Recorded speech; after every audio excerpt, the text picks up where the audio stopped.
What's going on, everybody? Thank you so much for coming back to another video, and in today's video we're going to be talking about the Pagemaster. So before I get too far into my thoughts on this movie, I want to give a big shout out to my boy Danny. Daniel Joseph is what he goes by on all of his social media, and yeah, he's a good friend of mine that I grew up with, literally one of my best friends as a kid. And back when we were growing up, he used to draw a lot. He was definitely really into art, but yeah, nowadays he is just a full-blown artist. He sells his art, he does commissions, and he's just a really talented guy, a great friend of mine. And the same way that I collaborated with others to make my intro, with somebody doing the visuals and somebody else doing the music, I wanted to add something different to my channel. So from now on, I will be adding a drawn animated version of myself to all of the thumbnails for animated films. As you can see in the thumbnail for this one, you'll see different drawings of myself like this one, and the one that I already changed on some of my old Clone Wars reviews, this one. Big shout out to Danny. If you guys are interested in getting some sort of commission done, drawings of yourself or drawings of something, please go support his business. He's a great guy. I'll leave all the links down below in the description box where you can find him. He's really affordable. He's a great guy. He works really fast, and he puts a lot of love, passion, and energy into his work. I highly recommend him, guys. If you guys are looking for somebody to work with who can help benefit your channel in this way,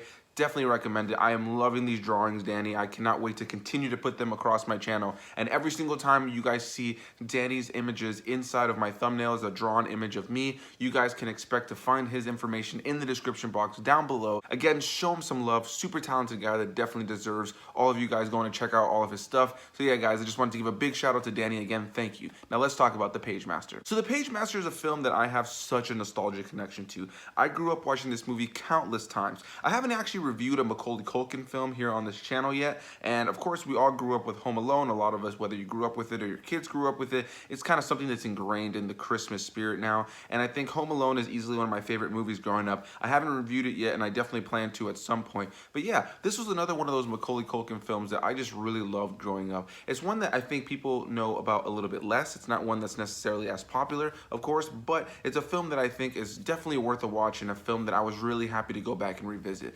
Luckily, I was able to find this film for $5 on Blu-ray on Amazon, so it was a great steal. I really enjoyed being able to watch it again in HD. Of course, there is a bit of a graininess to it, specifically in the animated portions, and that definitely dates the film a little bit, but on an overall level, I really genuinely love this film, and I had a great time going back to revisit it. Now, I'll make something abundantly clear right now. This isn't a film that is outstanding, or a film that's mind-blowing, or a film that's going to completely just, rock your socks. It's a film that, for the most part, is pretty standard, is predictable as you're watching it, but it is very charming and has a nice message, and it's a film that, for the most part, I really find myself having a smile on throughout it. We've obviously come a long way in animation, we've come a long way in family films and storytelling since this film, and yeah, it's definitely a film that in a lot of ways is very predictable, and in a lot of ways is just a very straightforward film that you can follow, that really doesn't have too many twists and turns, and isn't really a shocking, surprising, or super exciting film. But that's not in any way, shape, or form to say that this is not a good movie, because it is a great time. I do thoroughly enjoy it, and if you're a fan of young Macaulay Culkin,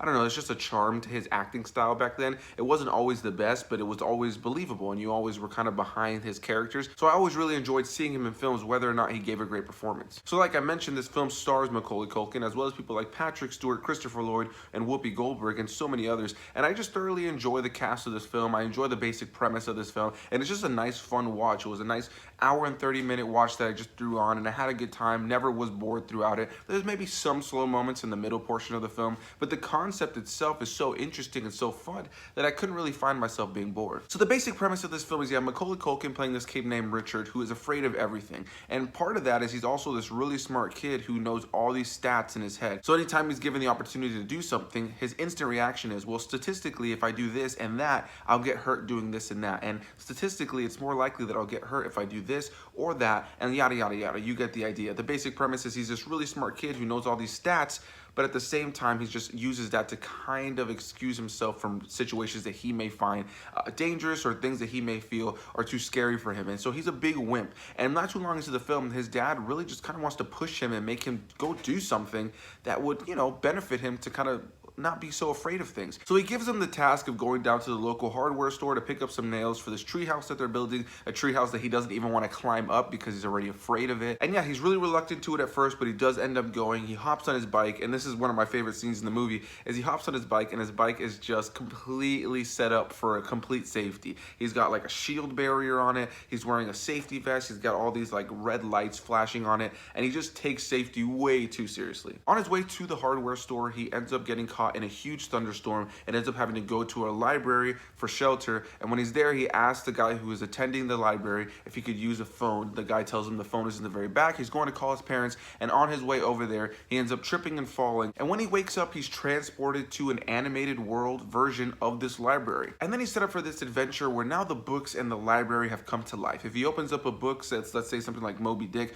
the whale may come out. There are so many different stories and nods and references to all kinds of famous books and stories in this, and I really enjoy that. All the books can become really dangerous or be really cool all at the same time. It's a movie that really celebrates storytelling, celebrates imagination, and it's a film that really pushes you over your fears. You just have this kid who is really afraid of the world, who has to go on this crazy, scary adventure where he's going in and out of famous stories, coming across tons of different animated, crazy adventures and stories, and I really have a great time with it. It's a fun time. It's a silly movie. He ends up coming across 3 books that end up helping him on his journey, which are fantasy, horror, and adventure, and they're all just books that talk, essentially just talking books. They're hanging out with him, and yeah, they get him through this situation. They all got this great connection through the end of the film, and he learns to be less afraid of the world. He realizes that there's gonna be things that you're afraid of, but at the end of the day, there's no reason to be afraid if you're willing to face these things. And it's a film, again, that has a great inspiring message. It's a film that celebrates storytelling, celebrates imagination, and at the end of the day, he falls in love with these books, and it's the adventure that books and stories can bring us.